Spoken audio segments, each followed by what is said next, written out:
What if I told you that the journey sugar takes before arriving in your cupboard is more controversial than sweet? In this video, we'll follow sugar's bittersweet backstory, from tropical crop to crystallized ingredient, getting an inside look at the industrial process used to produce one of the world's most popular yet health-hazardous foods. You might be shocked at what really goes on behind the scenes to put that spoonful of sugar on your breakfast table. Sugar's origins begin in the fields, growing bountiful sugar crops. Over 75% of the world's sugar comes from sugarcane, a tropical grass grown in hot regions like Brazil, India, and Thailand. Sugar beets, a root vegetable related to chard, thrive in more temperate climates like the US and account for 20% of sugar. The crops harness energy from the sun through photosynthesis. When mature, often after 12 to 18 months of growth, harvesting machinery or hand cutters are used to collect the crop for processing. At the factory, sugarcane stalks are crushed between heavy rollers to extract the sweet juice containing 12 to 15% sucrose. Sugar beets are sliced into thin chips and soaked in hot water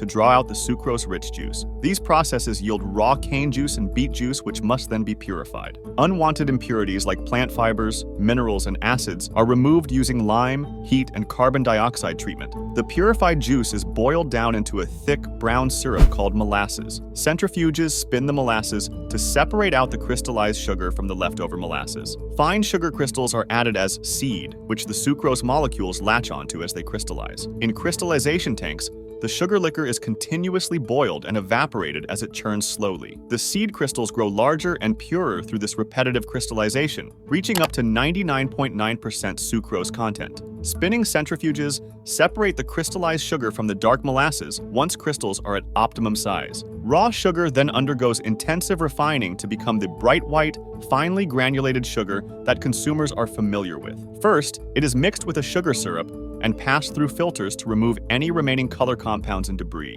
This filtrate is boiled, reseeded with crystals, and crystallized again to polish the crystals to a spotless white color. Finally, the refined sugar is dried, sorted by size, and packaged for bulk transport or individual sales. Consumers use this refined table sugar for cooking, beverages, and baking. Food manufacturers incorporate it into processed foods, ranging from bread to tomato sauce. Modern high-yield farming methods and industrialized processing have allowed global sugar production to skyrocket. But many argue this efficient system comes at great costs. Intensive sugarcane and beet farming depletes tropical soils, pollutes waterways with chemical runoff, and emits greenhouse gases from land conversion. Refining requires extensive electricity and water usage. Dire working conditions on sugarcane plantations violate human rights and labor laws. Harvesting is backbreaking manual labor paying very low wages. Excess sugar intake is strongly linked to obesity, diabetes, heart disease, and other health issues, especially in Western diets and developing nations where sugar consumption is rising. From farming to refining to overconsumption, many critics believe the sugar industry warrants major reforms